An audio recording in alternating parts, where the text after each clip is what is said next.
नमस्कार आप सभी को. Good morning, all of you.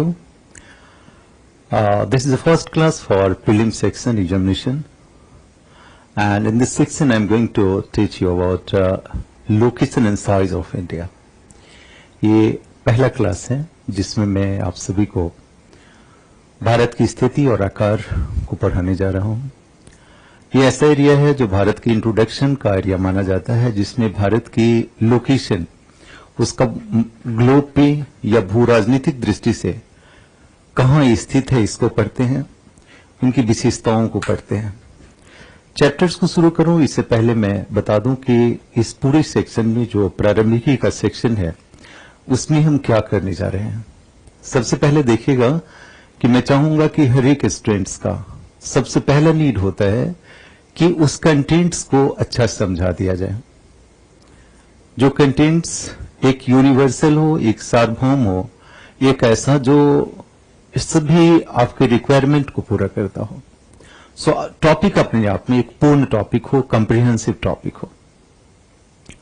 तो मैं इस टॉपिक को समझाने की कोशिश करूंगा आपके एग्जामिनेशन के दायरे में.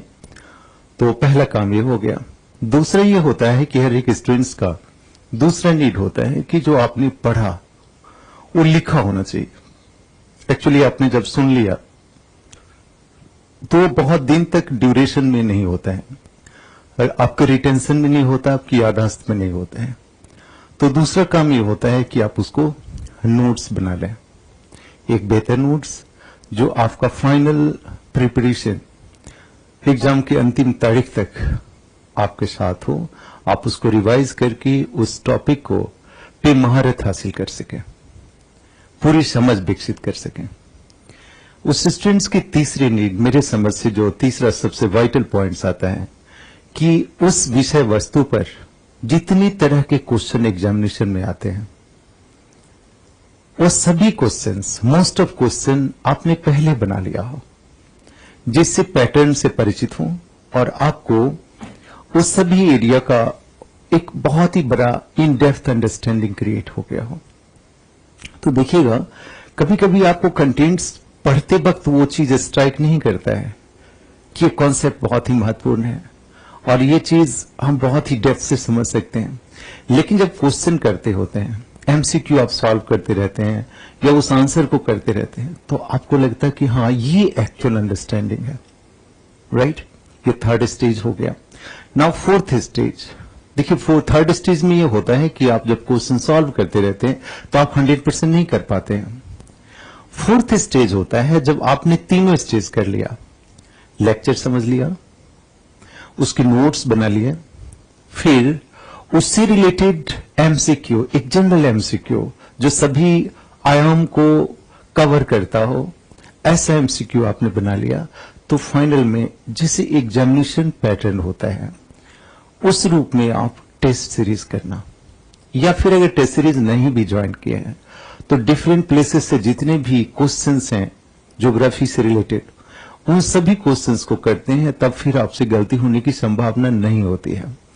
ऐसी स्थिति में आप ऐसे भी स्थिति में होते कि अगर 20 क्वेश्चन पूछ रहे हैं तो 20 आउट ऑफ 20 करेंगे, या कोई एक आपको ह्यूमन एरर गलती हो जाता है. ऐसी स्थिति में आपका सिलेक्शन होना बिल्कुल निश्चित हो जाता है कि आप उस एग्जाम में अपना जगह जरूर बनाएंगे. तो स्टूडेंट्स की इन नीड्स को, इन आधारभूत आवश्यकता को, बेसिक आवश्यकता को, जो लर्निंग का बेसिक नीड्स है, उसको ध्यान में रख के हमने इस कोर्स को फ्रेम किया कि आपको कम से कम ये सारा चीज इस डिस्कशन के अंदर आ जाए, हमारे इस कोर्स के मेजर एरियाज में आ जाए. फिर आपको किसी भी बुक्स, किसी भी लेक्चर, कहीं भी किसी चीज को दूसरी जगह जाने की जरूरत नहीं पड़ती है, दूसरी चीज को पलटने की जरूरत नहीं पड़ता है. तो फिर आप उस एरिया में कंफर्म होते हैं और मान लेते हैं कि ये सब्जेक्ट मेरा सब्जेक्ट है, इस सब्जेक्ट से मेरा कोई गलती नहीं होगा. तो इस सब के साथ मैं आपके साथ जुड़ रहा हूं. इन चारों आयाम को लेकर, चारों पक्ष को लेकर आपसे हम बात करेंगे, चीजों को डिस्कस करेंगे. मैं लिखा दूंगा और फिर आप उसको अपने वे में नोट्स बना लेंगे. चूंकि नोट्स बनाते समय टीचर की बात को, मेंटर्स की बात को हम सुनते हैं, समझते हैं, और जो हम लिखते हैं वो चीज हमें बहुत दिन तक याद रहता है. तो मेरे विचार को 4 स्टेजेस को आप याद रखिएगा कि पहले मेरे सभी विचार को मन से सुनना है। दूसरा, मैं जितना कुछ लिखा हूं उसको अच्छी राइटिंग में अच्छे डायग्राम्स और मैप के साथ लिखना है। तीसरा, जब क्वेश्चन सॉल्व करें तो एमसीक्यू में होता यह है कि ये क्वेश्चन को टिक कर दिया और उसके 3 अन्य जो ऑप्शन है उसको नहीं आपने देखा या लगा कि ये बेकार का चीज है। अच्छी बात यह है कि आपको पूरी कैपेसिटी तब बिल्ड होगा। तो क्वेश्चन सॉल्व करने की तैयारी के दौरान मैं बताता हूं, क्वेश्चन जब सॉल्व करें तो चारों एमसीक्यू के बारे में आप लिखिए कि एक्चुअली वो क्या है, तब कंक्लूजन में पहुंचिए कि जो क्वेश्चन पूछा गया उसका ही आंसर है। ठीक है, तो ऐसे में क्या होगा कि आप एक क्वेश्चन की जगह पे 4 क्वेश्चन सॉल्व करेंगे और एक चैप्टर से आपने 10 क्वेश्चन सॉल्व किया तो 40 क्वेश्चन की कैपेसिटी आपके अंदर होगी।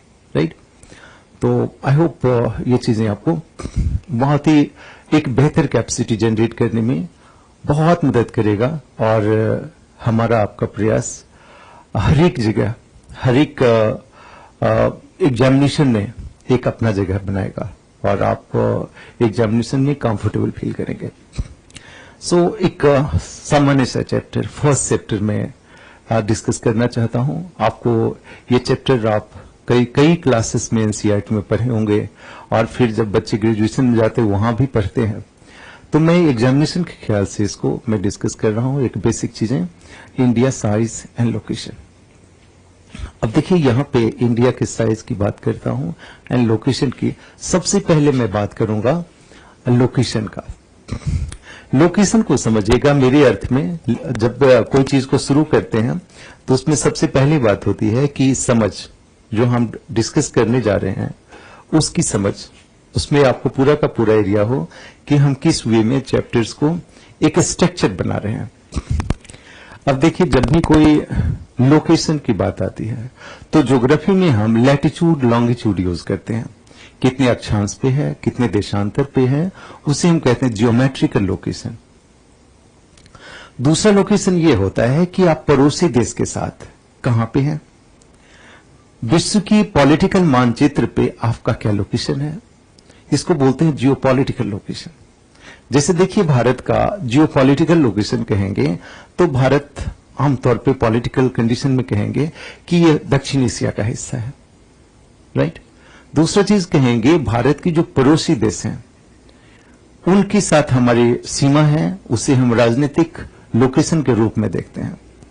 सो अक्षांश और देशांतर के रूप में जो हम लोकेशन बताते हैं उसे बोलते हैं हम जियोमेट्रिकल लोकेशन।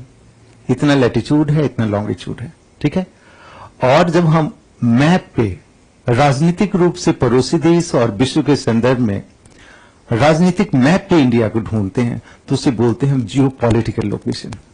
मेरे ख्याल से ये दोनों चीज आपको क्लियर हो गया होगा। दोनों संदर्भों को हम डिटेल से पढ़ेंगे। लिखिएगा, नोट साथ साथ लिखते चलने तो बहुत ही बेहतर एक अंडरस्टैंडिंग बनेगा। आप लिखिए भारत की स्थिति या विश्व में भारत की स्थिति, the location of India on the globe. उसको फिर इंट्रोडक्शन में लिखिए कि विश्व में भारत की स्थिति को, मैं इस लेक्चर को इस रूप में ड्राफ्ट किया हूं कि हिंदी इंग्लिश दोनों के बच्चे, मीडियम के बच्चे साथ साथ अच्छे से लिख पाए। और जहां तक दुविधा हो, हिंदी वाले को इंग्लिश में दुविधा होता है कि ये वर्ड क्या है और इंग्लिश वाले को हिंदी में दुविधा होती है, तो दोनों वर्ड्स का आपको कंफर्म होता है तो एमसीक्यू सॉल्व करना बड़ी इजी होता है। अब जियो पॉलिटिकल लोकेशन, भू राजनीतिक स्थिति, वहां पे बिल्कुल क्लियर नजर आएगा। लैटिट्यूड लॉन्गिट्यूड के संदर्भ में स्थिति, तो टर्म्स को, दोनों टर्म्स को हिंदी इंग्लिश में आप टर्म कम से कम, जो हिंदी मीडियम के भी हैं इंग्लिश के टर्म को जरूर देखें, और इंग्लिश मीडियम के हैं उनको अगर टर्म हिंदी कहा जाए तो प्लस है, उनके लिए बोनस है ना। सो लिखिए भारत की स्थिति को, विश्व में भारत की स्थिति को 2 प्रकार से व्यक्त किया जा सकता है।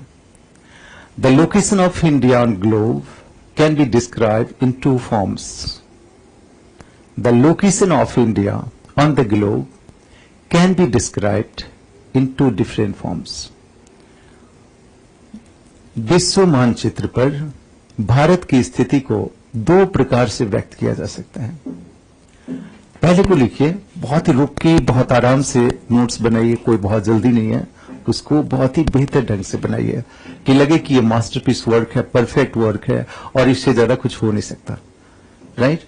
सो ये चीज आपको फेथ देता है कि आप जो भी कर रहे हैं वो विशिष्ट है, स्पेशल है और आपको बड़े से भीड़ में आपको अलग बनाएगा, राइट। सो लिखिए, भू राजनीतिक स्थिति, जियोपॉलिटिकल लोकेशन, और इसको लिखिए ज्यामितीय स्थिति, ज्यामितीय स्थिति। लिखिए, विश्व मानचित्र पर भारत की स्थिति को दो प्रकार से व्यक्त किया जा सकता है। पहला लिखिएगा भू राजनीतिक स्थिति, जियोपॉलिटिकल लोकेशन, और दूसरा लिखिएगा जियोमेट्रिकल लोकेशन, जिसको लिखिए ज्यामितीय स्थिति। पहले को डिफाइन कर लिए, फिर डिटेल पढ़ेंगे। लिखिए भू राजनीतिक स्थिति, लिखो इसे विश्व के भू राजनीतिक प्रदेशों के संदर्भ में अध्ययन किया जाता है। इसे विश्व के भू राजनीतिक प्रदेश के संदर्भ में अध्ययन किया जाता है और भारत का पड़ोसी देशों से भू राजनीतिक संबंध के रूप में अध्ययन किया जाता है। So it is study of India on geo political location and in reference to neighbour countries so geo political location in reference to neighbor countries and also in reference to geopolitical map of the world। तो दो बातें हमने कहा, विश्व की भू राजनीतिक मानचित्र में भारत की स्थिति कहां है और पड़ोसी देशों के संदर्भ में भारत की स्थिति क्या है, that is a geopolitical location. Now come to geometrical location, जिसको लिखिए ज्यामितीय स्थिति। लिखिए ज्यामितीय स्थिति अक्षांश और देशांतर के रूप में व्यक्त की जाती है। So geometrical location can be describe और it is described by using latitude and longitude. Geometrical location is described in term of latitude and longitude. थोड़ा सा मैं इसको एक्सप्लेन करना चाहता हूं, ज्यादा क्लियर हो जाएगा, आप समझ पाएंगे। देखिए, हमारा पृथ्वी बिल्कुल ओवल राउंडेड या जियोइड शेप का है, जहां पे रेफरेंस लेना बड़ी मुश्किल है। किसी गोले चीज पर आप अगर कोई बिंदु लगाइए तो मुश्किल होगा, उत्तर है दक्षिण है, ऐसा करना मुश्किल हो गया। तो ज्योग्राफर्स ने इस प्रकार के लाइंस ड्रॉ किए, इसे अक्षांश रेखा कहा गया, और इस प्रकार की लाइन ड्रॉ किए जिससे देशांतर रेखा कहा गया, जिसे हम लॉन्गिट्यूड कहते हैं। अब जहां पे ये दोनों कटता हो, क्रॉस करता हो, वो किसी प्लेस का परफेक्ट लोकेशन हो गया कि ये प्लेस विश्व के मानचित्र पर इतने अक्षांश, इतने देशांतर पर स्थित है। देन उस प्लेस पे जाना बिल्कुल इजी हो गया। आज के दिन में देखिएगा कि गूगल अर्थ है, आपका जीपीएस है, जैसे ही लैटिट्यूड डालिए, लॉन्गिट्यूड जलाइए, पक्का उस पॉइंट पे जाकर जूम होगा, right. So that is geometrical location. अगर अक्षांश और देशांतर रेखाओं के सहारे किसी स्थान को दिखाते हैं तो उसे हम ज्यामितीय स्थिति कहते हैं। So second you write, in geometrical location we describe place by using latitude and longitude. ज्यामितीय स्थिति में हम किसी स्थान को अक्षांश या देशांतर के द्वारा प्रदर्शित करते हैं। सो अब देखिए, अब क्या करना है, हमें ये कॉन्सेप्ट आ गया कि किसी स्थान को व्यक्त करने के लिए हम दो प्रकार के रेफरेंस को लिए, एक पॉलिटिकल रेफरेंस और एक जियोमेट्रिकल लोकेशन। अब मैं पहले चीज को डिटेल करता हूं, उस मेरे साथ फिर नोट्स बनाएंगे, इसका आपने परिभाषा लिख लिया होगा। Now we are coming to the second point, जो सेकेंड एरिया है, उस चीज पे आ रहा हूं। आप इसको इस प्रकार व्यक्त करेंगे। अब मैं बताता हूं कि थोड़ा सा एग्जाम्पल लेके बताता हूं कि जियोमेट्रिकल लोकेशन इंडिया का क्या है, कहां है। यहां पे आप थोड़ा सा जियोपॉलिटिकल लोकेशन इंडिया का कहां है, इसको थोड़ा सा अच्छे से मार्क कीजिएगा, इसको अच्छे से स्टडी कीजिएगा। मैं आपके ख्याल से इसको थोड़ा सा बोल्ड कर देता हूं और भी जो बेहतर से दिखाई दे। अब देखिए कि ये पूरा एशिया है, तो इस एशिया में देखिएगा कि ये वाला एरिया ऐसा है, ये वाला एरिया थोड़ा सा इसको ऐसे में रीड कर दूं तो ज्यादा बेहतर होगा, हाँ ज्यादा अच्छा हो जाएगा। देखिए ये वाला एरिया आपका इधर का एरिया है, ये वाला आपका इधर का एरिया है, ये इधर हो गया और ये ऐसा इधर हो गया। तो हमने क्या किए, उसके ब्लॉक्स बना दिए। अब मैं बिल्कुल प्राइमरी लेवल से, बेसिक लेवल से बताता हूं कि हम कैसे मार्क करते हैं किसी प्लेस को इन अ डायरेक्शन। जैसे आप देख लीजिए कि एक हमारा एक एरिया है, इसको हमने कहा नॉर्थ, ये साउथ, ये ईस्ट, ये वेस्ट, ऐसा हुआ, पश्चिम हो गया। इस नोडल डायरेक्शन में ये नॉर्थ ईस्ट हो गया, ये साउथ ईस्ट हो गया, ये साउथ वेस्ट हो गया, ये नॉर्थ वेस्ट हो गया। ठीक है, तो देखिएगा कि ये सारे नोडल डायरेक्शन हो गए। अब हमें एशिया में भारत की स्थिति को जानना है, तो अगर इस चीज को देखेंगे तो ये साउथ एशिया हो गया, ये साउथ ईस्ट एशिया हो गया, ये ईस्ट एशिया हो गया, ये सेंट्रल एशिया हो गया, ये वेस्ट एशिया हो गया। तो ये एशिया के संदर्भ में देखिएगा इस प्रकार के आपको लोकेशन आएंगे। तो भारत जो है इस एरिया में है, साउथ एशिया में है। एशिया में भारत का लोकेशन क्या हो गया भू राजनीतिक दृष्टि से, कि भारत दक्षिण एशिया में हो गया। आपने सुना होगा कि भारत सार्क देशों का सदस्य है, जिसमें भारत और उसके पड़ोसी देश हैं, है ना।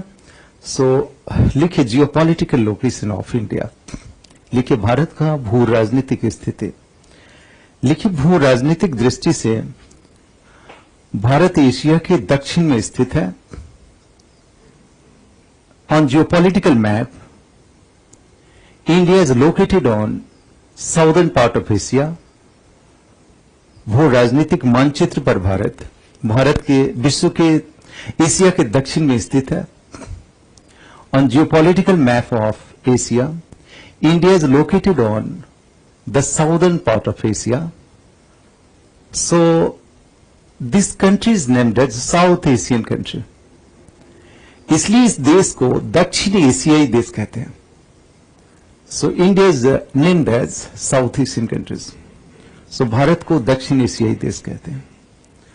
सो ग्लोब पे आपको पॉलिटिकल लोकेशन पता चल गया होगा कि ये दक्षिण पूर्व एशिया है, ये दक्षिण पूर्व एशिया है, ये पूर्वी एशिया है, ये सेंट्रल एशिया है, या पश्चिम एशिया है। इस प्रकार की चीजों को आपने समझा और इसको बहुत अच्छे से डेवलप कर सकते हैं थॉट के रूप में, जो चीजें बहुत डेप्थ तक जा सकते हो, सभी चीज को बाद में एनालाइज कर सकते हो। ठीक है, तो साउथ एशिया है वेरी क्लियर। सो भारत की स्थिति जो है वो साउथ एशिया में है। क्लियर, ये बातें आपको याद हो गया होगा। याद भी साथ ही करें तो मोस्ट ऑफ चीजें अगर लेक्चर के रूप में याद हो जाए तो बहुत अच्छा है। अब देखिए मैं जियो पॉलिटिकल को डिस्कस करता हूं। भारत का जो भू राजनीतिक स्वरूप है भारत के आंतरिक क्षेत्र में और पड़ोसी देशों के साथ, उसको मैं डिस्कस करता हूं। उसको नोट्स आप साथ साथ बनाएंगे। तो देखिए कि ये भारत का ये मानचित्र है, इस तरह का एक मानचित्र बनता है, इस तरह का एरिया हुआ। ये दक्षिणी एरिया है, इसको हम प्रायद्वीपीय भारत कहते हैं। और एक इंडिया यहां से है जो आपको कश्मीर से लेकर आपको बॉर्डर एरिया बनाता है। ये एरिया, ये पहला एरिया हुआ और ये दूसरा एरिया हुआ। तो जैसे हमने जियोमेट्रिकल और जियोपॉलिटिकल कहा, उसी तरह जियोपॉलिटिकल लोकेशन में भारत को दो भाग में बांट दीजिए तो अध्ययन बहुत ही इजी हो जाएगा, उसका डिटेल स्टडी करना इजी हो जाएगा। तो जियोपॉलिटिकल लोकेशन में भारत का हम दो भाग बांट देते हैं। ये वाले एरिया को हम कहते हैं सब कॉन्टिनेंटल इंडिया, सब कॉन्टिनेंटल इंडिया या उपमहाद्वीपीय भारत। और ये आपका जो त्रिभुजाकार क्षेत्र है, 3 ओर से जल से घिरा हुआ है, इस क्षेत्र को हम बोलते हैं प्रायद्वीपीय भारत। प्रायद्वीपीय Bharat, right? So the first is peninsular India, the India in the southern section surrounded by 3 water bodies, and the second is land frontier India, the India sharing boundary with a neighbor country as a land frontier, इसे हम बोलेंगे उपमहाद्वीपीय भारत। ठीक है, देखिए मैं बताता हूं कि दोनों ही माध्यम के बच्चे, जो हिंदी के हैं इंग्लिश के, दोनों सहजता से लंबे समय तक इसको सुनिए और जिस भी में मैं बता रहा हूं उसको नोट्स को ड्राफ्ट कीजिए। तो दोनों ही बच्चों को, दोनों ही प्रकार के अभ्यर्थियों को बहुत ही फायदा होगा और लगेगा कि ये कंप्लीसमेंट है। सो यहां लिखिए, यहां पे इंडिया को आंतरिक क्षेत्र में लिखिए। इस स्लाइड का जो डिटेल है उसको मैं बता रहा हूं। लिखिए, भू राजनीतिक दृष्टि से भारत के संपूर्ण मानचित्र को 2 भागों में बांटा जा सकता है। Geopolitically, the geographical area of India can be classified into 2 parts. Geographically, the geographical map of India can be classified into 2 parts. भू राजनीतिक दृष्टि से भारत के संपूर्ण मानचित्र को 2 भागों में बांटा जा सकता है। The first you write this area, that is प्रायद्वीपीय भारत और पेनिनसुलर इंडिया। प्रायद्वीपीय भारत और पेनिनसुलर इंडिया, जो भारत का दक्षिण का हिस्सा है, इसको डिफाइन भी कर लीजिए।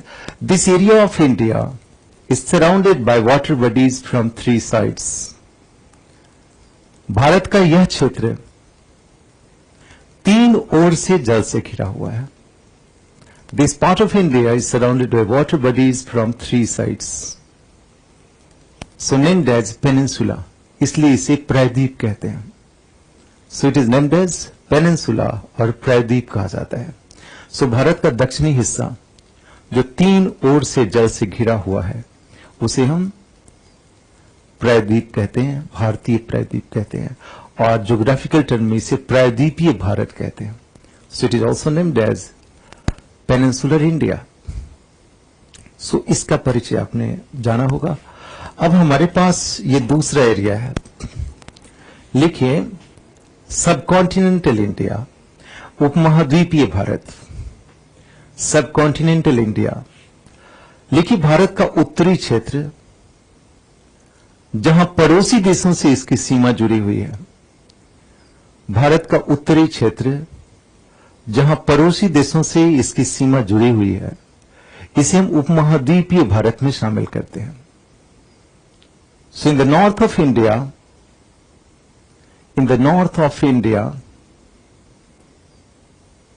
there are neighbor countries. In the north of India, there are neighbor countries, and we share the boundary with Pakistan, China, Bhutan, Bangladesh, Nepal, and all other countries, all major countries जो आपको SAARC देशों में देखते हैं। सो इन countries से सीमा, सभी का नाम हमने नहीं लिखाया, हमने सिर्फ लिखाया कि हमारे पड़ोसी देशों से हमारी सीमा जुड़ी हुई है। So in land frontier of India, India share boundary with neighbour country. इन सभी सीमाओं को हम डिटेल में भी पढ़ेंगे, जिसमें सभी देशों का इंटरनेशनल बाउंड्रीज भी आप याद करेंगे जीके जीएस के पर्पज से। सो ब्रॉडली इस पूरे डिस्कशन का अर्थ ये था कि मैंने पूरे भारत को 2 भाग में बांट दिया अपने स्टडी के पर्पज से। साउदर्न हिस्से को हमने कहा पेनिनसुलर इंडिया, प्रायद्वीपीय भारत, और उत्तरी हिस्से को जहां हमारे पड़ोसी देश हैं उसकी स्थलीय सीमा है, उसे हमने कहा सबकॉन्टिनेंटल इंडिया। सो जहां पे लैंड फ्रंटियर है वो हो गया सबकॉन्टिनेंटल इंडिया, जहां पे ओशनिक बाउंड्री है उसको हमने कहा पेनिनसुलर इंडिया। सो इस चीज को हमने लिखा दिया। अब क्या करना है, इस चीज को थोड़ा सा ध्यान से सुनिए और ध्यान से उसको डिटेल कीजिए। अभी तक जो मैंने बताया उन टर्म को मैं रिकैप करता हूं, फिर आगे बढ़ूंगा। अभी तक हमने बताया कि किसी भी प्रदेश की लोकेशन को पढ़ने के लिए दो अप्रोच को फॉलो करते हैं, एक जियोपॉलिटिकल अप्रोच और एक जियोमेट्रिकल अप्रोच। भू राजनीतिक और ज्यामितीय। अक्षांश देशांतर का जो लोकेशन है वो ज्यामितीय है, और स्थलीय और सागरीय संबंध में जहां भी लोकेशन आप देखते हैं वो जियोपॉलिटिकल लोकेशन है। हमने साउथ एशिया बताया और भारत को दो भागों में बांटा। The first is peninsular India, second is सब कॉन्टिनेंटल इंडिया। अब चाहूंगा कि मैं पेनिनसुलर इंडिया को डिटेल पढ़ाऊं। जो आपका ये प्रायद्वीपीय भारत है, इसका एक अच्छा सा मैप बना लीजिए जो आपको ब्रॉडली दिखाता हो इस एरिया में। अब इसमें देख लीजिए, मैं एक प्लेन सा मैप बना रहा हूं जो प्रायद्वीपीय भारत को व्यक्त करता हो। तो देखिएगा, गुजरात के तट से लेकर बंगाल के तट तक ये पूरा का पूरा एरिया प्रायद्वीपीय भारत है। यहां पे देखिएगा कि इस एरिया में जो हमारा एरिया बनता है, इस एरिया में यहां से यहां तक की जो तटीय सीमा है, इस पूरी तटीय सीमा में फैक्ट्स के रूप में जानिए कि 9 स्टेट्स हैं एंड 5 यूटीज हैं, राइट। इसको फर्स्ट इंफॉर्मेशन लिखिएगा कि प्रायद्वीपीय भारत के तटीय क्षेत्र में कुल 9 राज्य हैं और 5 केंद्र शासित प्रदेश हैं जिसकी समुद्री सीमा है। इन peninsular India the 9 states and 5 UTs have coastal boundaries.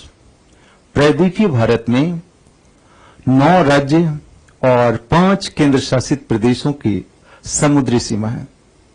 कभी कभी आपको जनरल जीके टाइप के क्वेश्चन पूछ देते हैं फैक्ट्स इंफॉर्मेशन के बारे में कि कितने राज्य हैं जिनकी समुद्री सीमा है, कितने यूटीज हैं जिनकी समुद्री सीमा है। सो यू मस्ट रिमेंबर, आपको पूरा मैं बताता हूं कि प्रीलिम्स उसका क्वालिफाई होता है जिसको फैक्ट्स के बारे में दुविधा ना हो और कॉन्सेप्ट उसको बहुत अच्छा समझ में आता हो, right. So you should be the master of both the concept and facts. कितनी सीमा है? 9 राज्यों की समुद्री सीमा है और 5 यूटीज हैं। अब देखिए, मैं बात कर रहा हूं पेनिनसुलर इंडिया का, राइट। पेनिनसुलर इंडिया जो ये 9 राज्य 5 यूटीज है, इंक्लूडिंग अंडमान निकोबार छोड़ दीजिए, सिर्फ हम एक्सक्लूडिंग अंडमान निकोबार, सिर्फ ये ट्रायंगुलर एरिया का जो लेंथ है वो 6100 किलोमीटर है। और जब हम आइलैंड्स को जोड़ देते हैं तो 7516 किलोमीटर होते हैं। सो यहां पर भी दुविधा होता है। ध्यान दीजिएगा कि थोड़ा सा अगर हम क्वेश्चन के नेचर को अच्छा से नहीं पढ़े हों तो गलती करने की संभावना जरूर बनती है। आपको पूछे कि संपूर्ण भारत की तटीय रेखा कितना है तो बनेगा 7516 किलोमीटर। लेकिन अगर पूछे प्रायद्वीपीय भारत की तटीय सीमा कितनी है तो हो जाएगा 6100। इसमें आइलैंड्स भी जुड़ा हुआ है, इसमें आइलैंड नहीं जुड़ा हुआ है। यहां पे इंफॉर्मेशन के रूप में लिखिए कि संपूर्ण प्रायद्वीपीय भारत की समुद्री सीमा 6100 किलोमीटर है। The coastal length of India is 6100 kilometre. Coastal length, the coastal length of peninsular India is 6100 kilometre.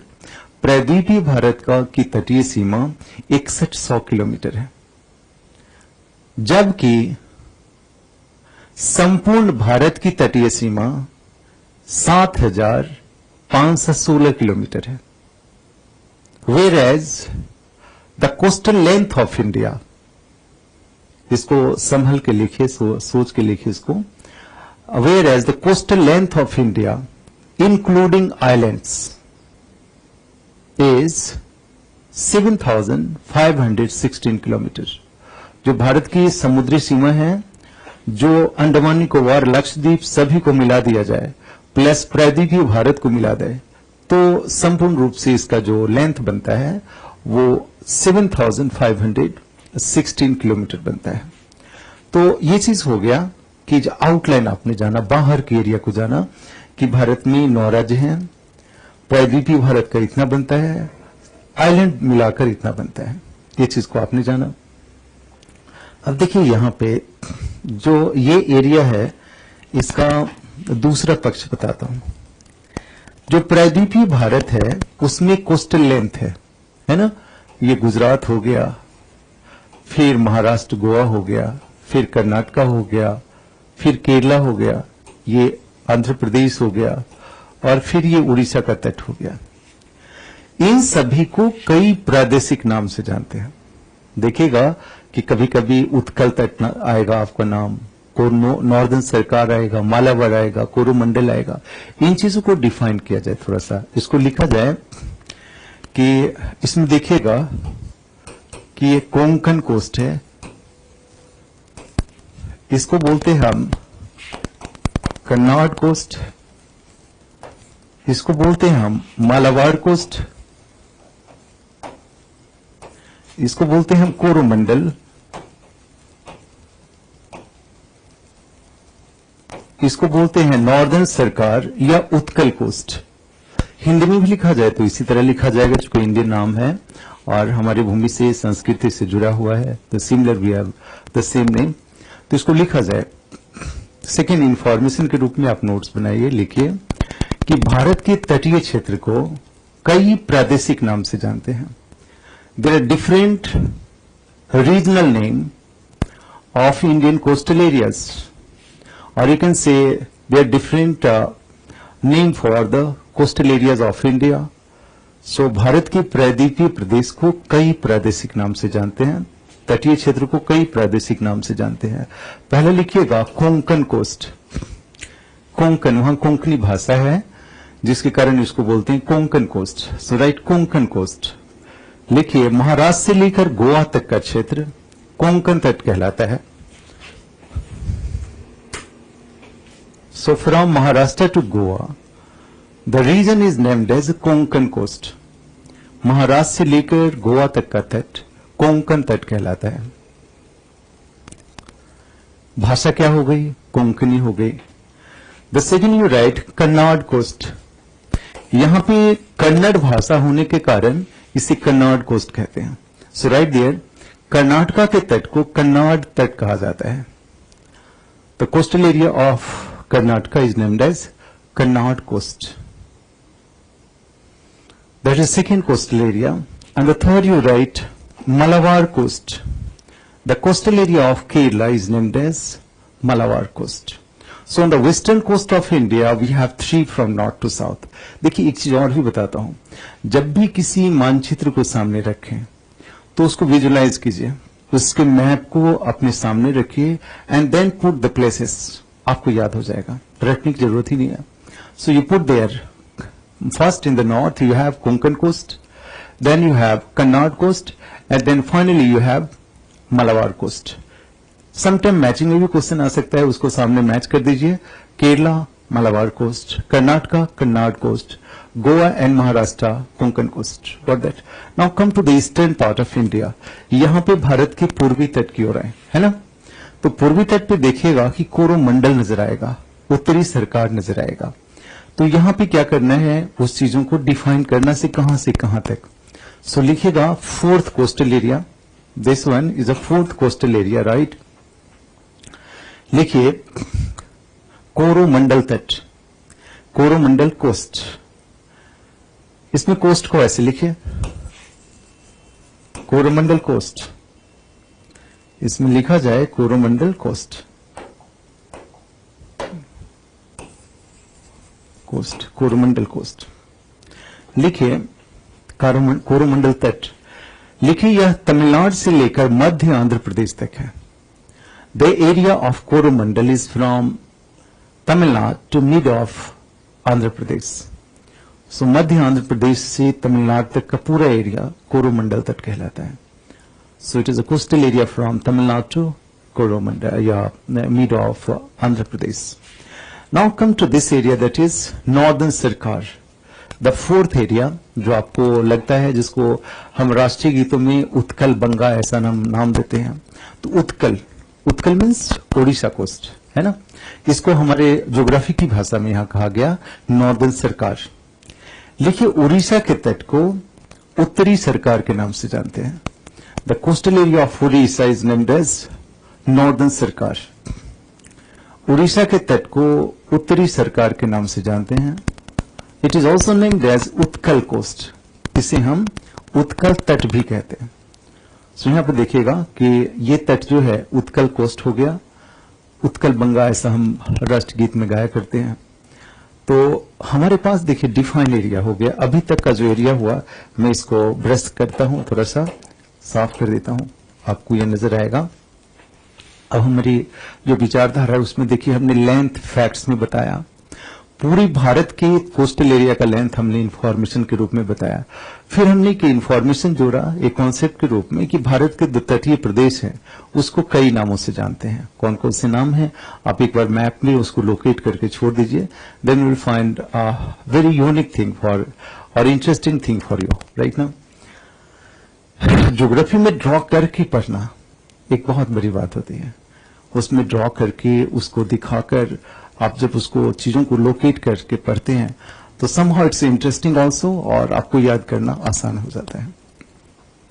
Now come to the next part of discussion. इसमें जो है हमने कोस्टल लाइन, कभी कभी आपको पूछता है एग्जामिनेशन के संदर्भ में जो पूछेगा कि भारत का जो कोस्टल एरिया है वो सबसे ज्यादा किसका है, तो फर्स्ट रैंक पे देखिएगा कि हमारा गुजरात आता है, चूंकि इसका जो कोस्टल लेंथ है जिगजैग एरिया है। द सेकेंड एरिया महाराष्ट्र का आता है, then we have Tamil Nadu and Maharashtra. तो देखिएगा कि भारत के अब जो एग्जामिनेशन होते हैं उसमें कभी इस तरह के इंफॉर्मेशन आ जाते हैं, उसको याद रखना चाहिए। लिखेगा कि भारत के तटीय क्षेत्र में सबसे बड़ी तटीय सीमा गुजरात की है और दूसरे नंबर पर आंध्र प्रदेश आता है। So the largest coastal area among the states of India, the largest coastal area in the states of India is of Gujarat. लेकिन भारत की संपूर्ण सभी राज्यों के तटीय सीमा में गुजरात की सीमा सबसे बड़ी है। गुजरात है the largest coastal length, followed by Andhra Pradesh. जो दूसरी सबसे लंबी तटीय सीमा है वो आंध्र प्रदेश की है। You have the second number, right? So उसका भी जिगजैग है, कर्व है, कर्व होने के कारण वो जो लेंथ है वो आपका बढ़ जाता है। जैसे आप देखिएगा एक यूनिक सा क्वेश्चन बताता हूं इसी संदर्भ में कि जैसे देखिएगा आपको पूरे विश्व के महाद्वीपों में दे दे कि विश्व के महाद्वीपों में सबसे बड़ी तटीय सीमा किसकी है, अफ्रीका की, एशिया की,